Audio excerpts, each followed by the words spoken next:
Those are the headlines this hour. Coming up next, the stream looks at the effects of global warming around the world.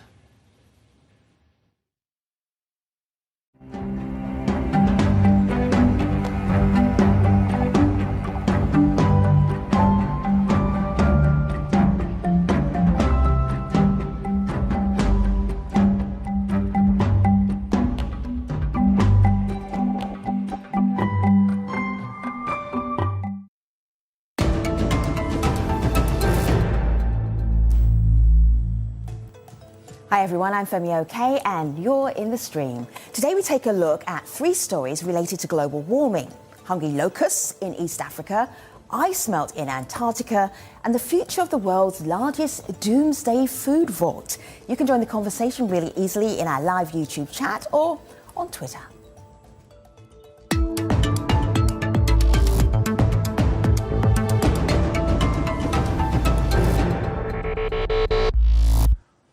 Authorities in East Africa are racing to counter swarms of voracious locusts who have been eating their way through the region, including Kenya, Ethiopia and Somalia.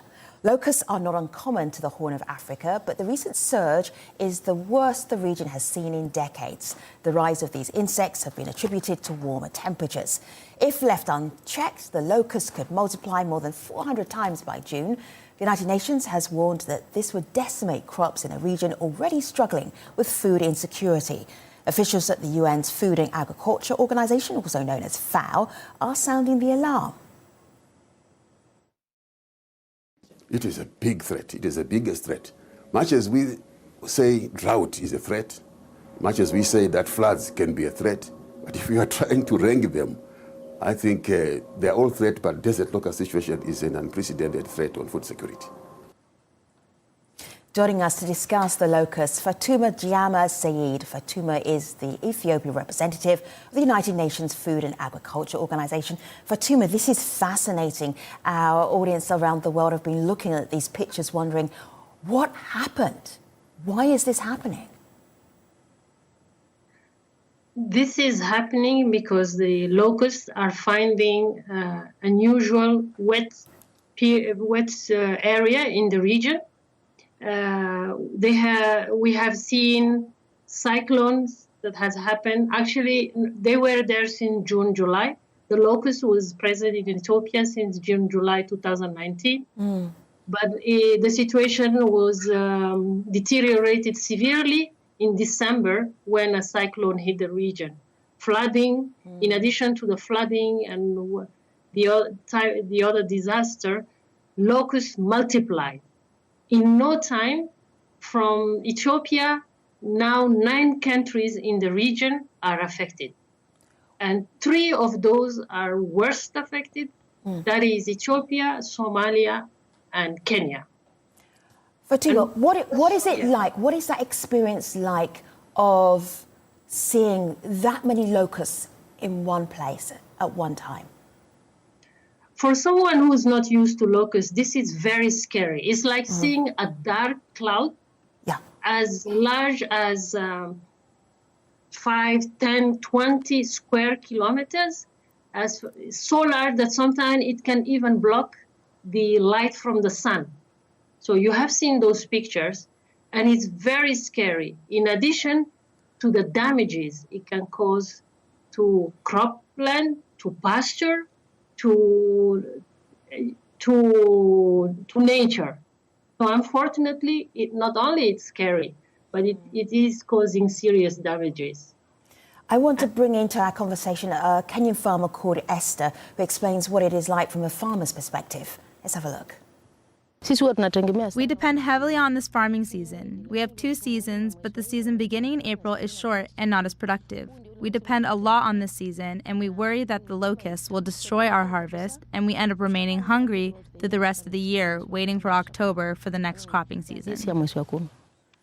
So Fatuma, this is a real issue for farmers right now, and we are in a critical part of the season for either harvest or planting. Tell us more about that. See, unfortunately, this is very serious because it's coinciding with the starting of the planting season. So as the swarms are spreading and the eggs are hatching and multiplying, the farmers are planting their crops, and they expect to harvest, for example, in the case of Ethiopia, in June. Unfortunately, this is the time when the eggs that are hatching will be mature swarms that again will be affecting their harvest. So you can imagine this. Some of these families and households in these communities are already facing severe food insecurity. And at the time where they are hoping to get their food, it will be eaten by these swarms. Yeah, this occurred to me, Fatuma, and you can tell me how, if this is a shallow response to the locust issue. So on YouTube, Proud Cinephile says, and asking you right now, as he's watching you on TV, eat the locusts, no more world hunger, locust population under control, problem solved. Is that even feasible? People do eat the locusts, but on this level, this amount, how would you do that? People do eat the locust in some parts of the world.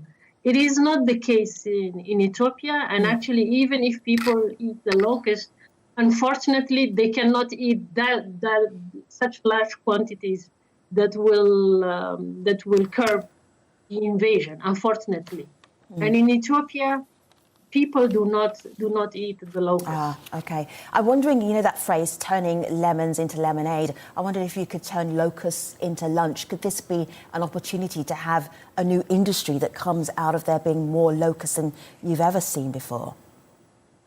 Unfortunately, not in this part of the world. I've lived in some parts of West Africa, for example, where locusts are eaten, but not in Ethiopia and not in most parts of East Africa. And they do taste good. All right, let me share this with you. When we ask our online community, what story should we cover? This is one of the stories that we were asked to cover. Here, Mademoiselle Kunstler, who is actually a Tatenda, you're about to hear from on video. Right here, she talks about the locusts affecting people's lives in East Africa.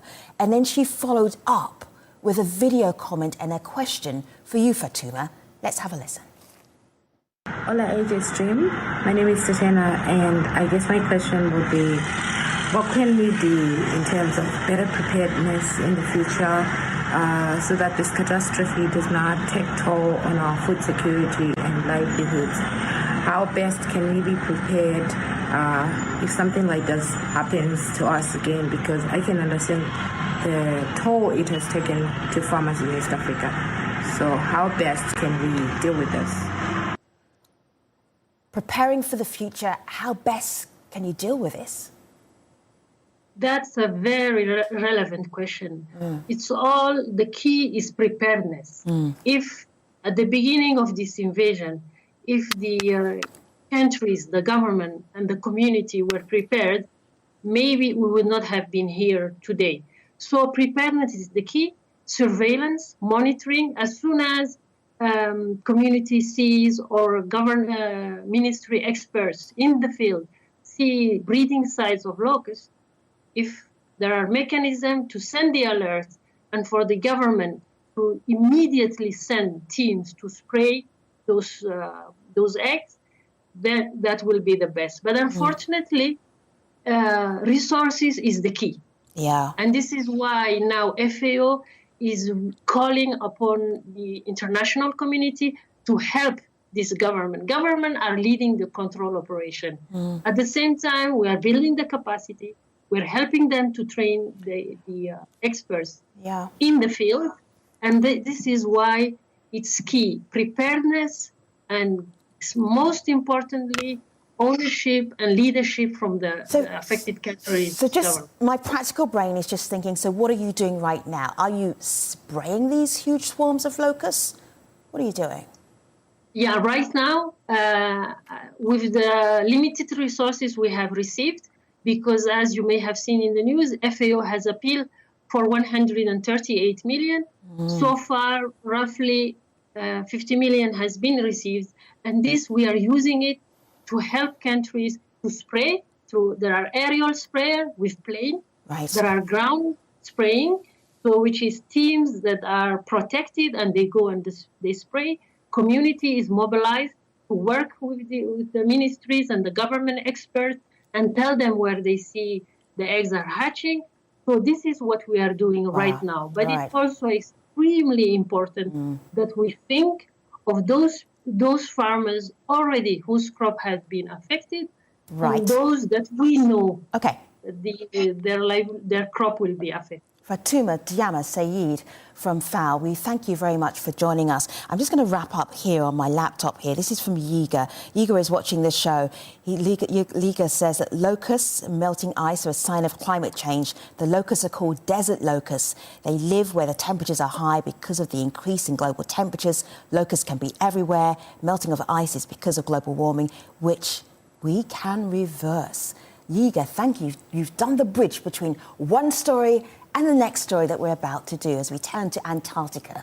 The continent experienced its hottest day on record last month during a heat wave that has been driving dramatic ice melt in the South Pole.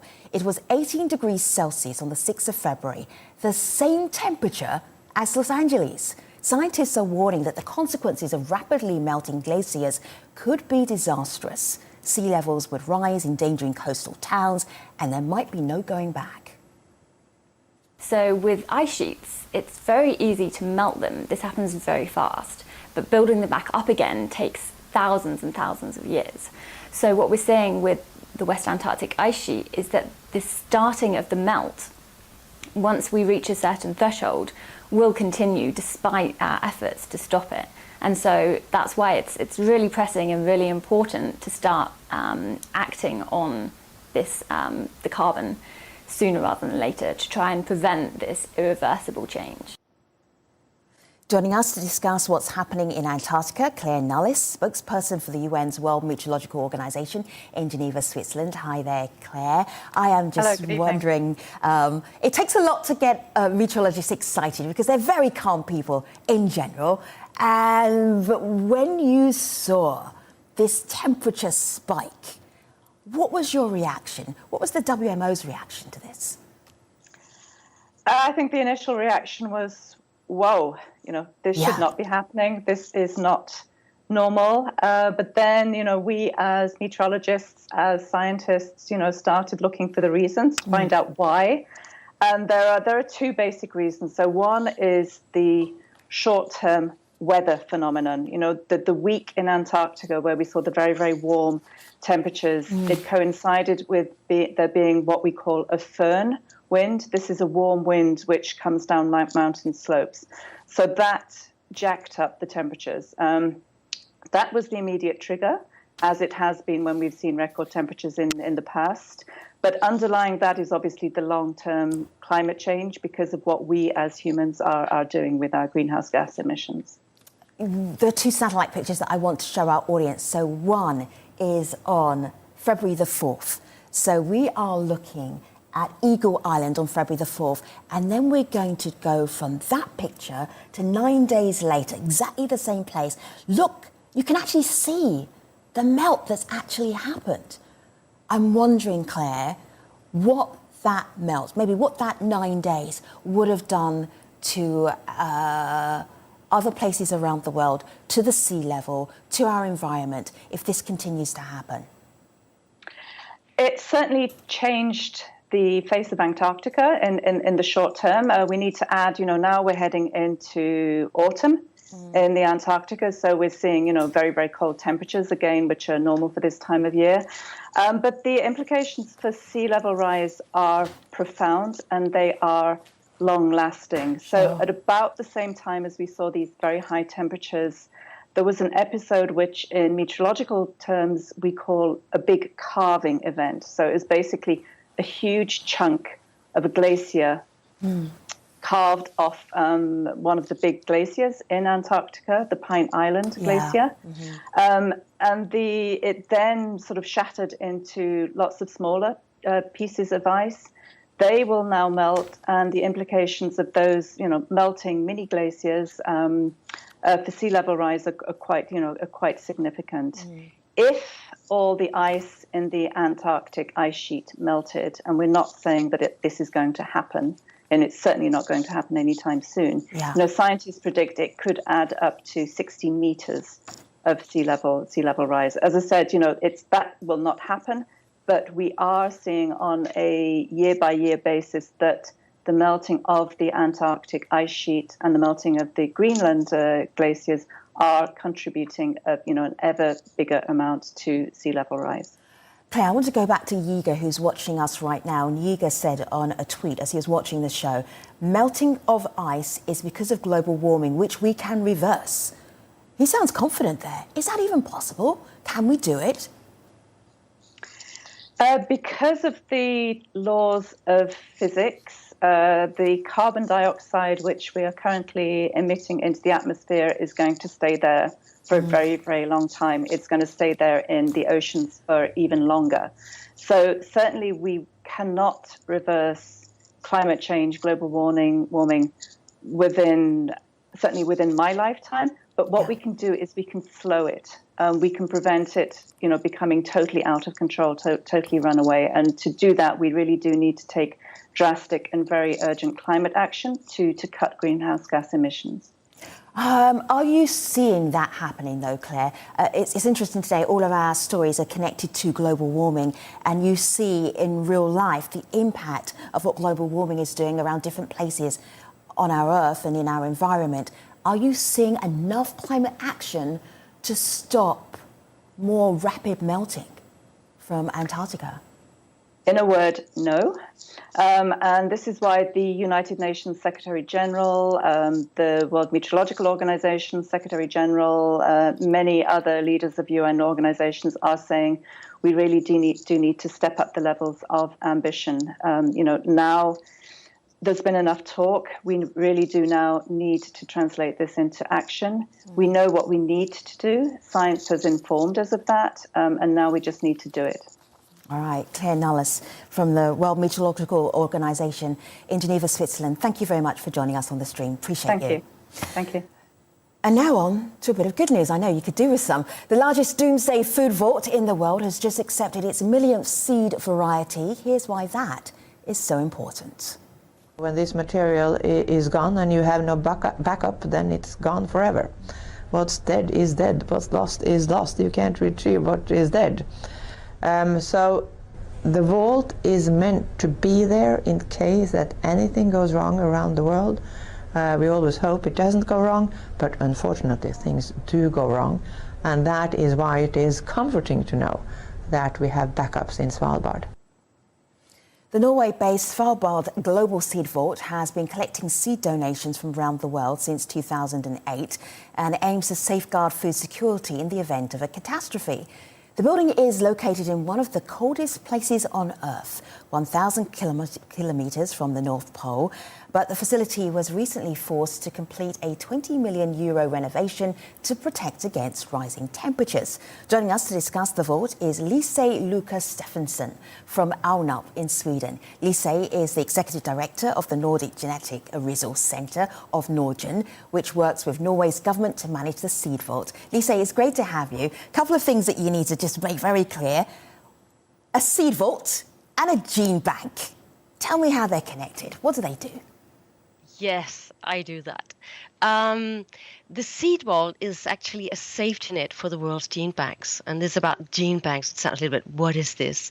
Well, it's not so, it's not so dangerous or anything. It's really a place for plant genetic resources where you store seeds. So it's all about seeds that will grow into plants. And these gene banks, we have around 1,700 public gene banks in the world. They can make a safety duplicate of their seed collection, and then they can save this collection in the seed vault. All right. And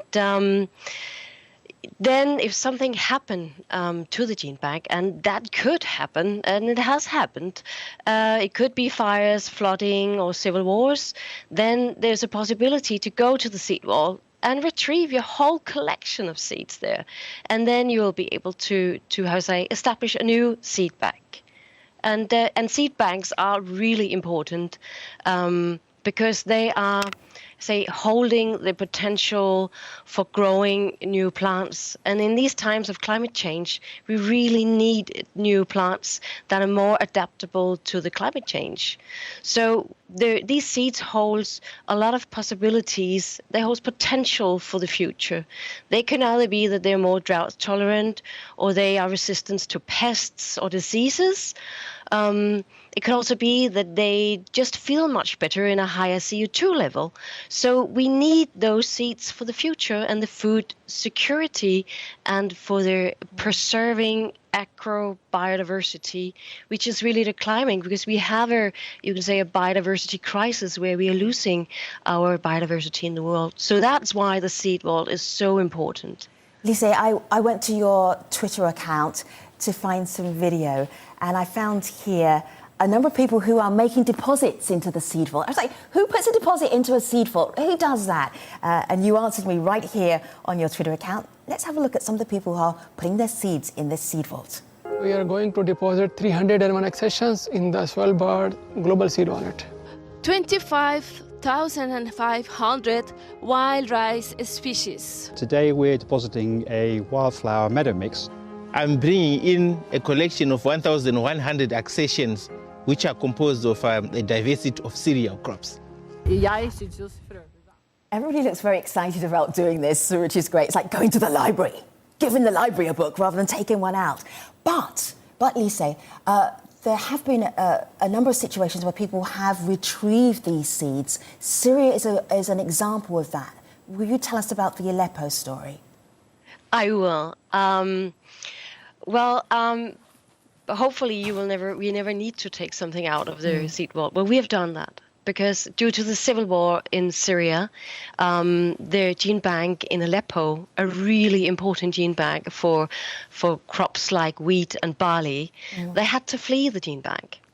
And luckily, the gene bank had actually deposited a multiplication, a safety copy of the gene bank at the Svalbard Global Seed Vault. So they went up to the seed vault, colleagues from Morocco and Lebanon, and they got this copy. And then they have been back in Morocco and Lebanon, and they have multiplied the seeds. So they have actually established this gene bank once again. So when there is a possibility, then when the civil war is over, and if they decide to establish the gene bank in Aleppo, they will actually be able to do so. And this is very important because these seeds that comes from this area is really the epicenter of wheat and barley, and they're so important for because wheat and barley is some of the stable crops that we really live from in this world. So I think this really shows the importance of the Svalbard Global Seed Vault. Let me go to Rikan. Rikan is on YouTube right now, and Rikan is reacting to you, Lise, and telling us the story about the Svalbard Seed Vault. Rikan says, I love the idea of the Seed Vault, and then goes on to talk about why it is so important, echoing your comments as well. But there's a lot of enthusiasm for saving seeds, replicating seeds. Why do you think that is, Lise? Because actually it represents life. I mean, we are holding the life sort of in our hands. We take maybe plants a little bit for granted, but we actually get oxygen from plants. We get food from plants. We get feed for our animals from plants, and we get fibers, and we even get pharmaceuticals sometimes, and so that makes seeds so important. And I think when you first understand this, it never really leaves you. So the whole preservation of that. And then in many countries, there are local farming community that are totally dependent on having enough seeds and having the right seeds. So they really take very good care of that in local community seed banks as well. Lise, very quick question, because we're right at the end of the show, so I'm going to ask you to answer this very quickly. Sam on Twitter says, who does the depositing, and do they reach every continent and also every country? quick response, Lise. Go ahead. Yes. 200 countries around the world have already, gene banks from there have deposited their seeds. So it's truly a global place. When you're inside there, you really feel somehow that the whole world is connected in there. You see that wooden boxes from North Korea is just placed just beside those boxes from the United States. And it's a pretty cool place and very peaceful. All right. Lise, I didn't think I'd be so excited to talk about seeds kept in very cool places, but you proved me wrong. Thank you so much. We appreciate you being on the stream today. And that's our show. I will see you next time. Take care, everybody.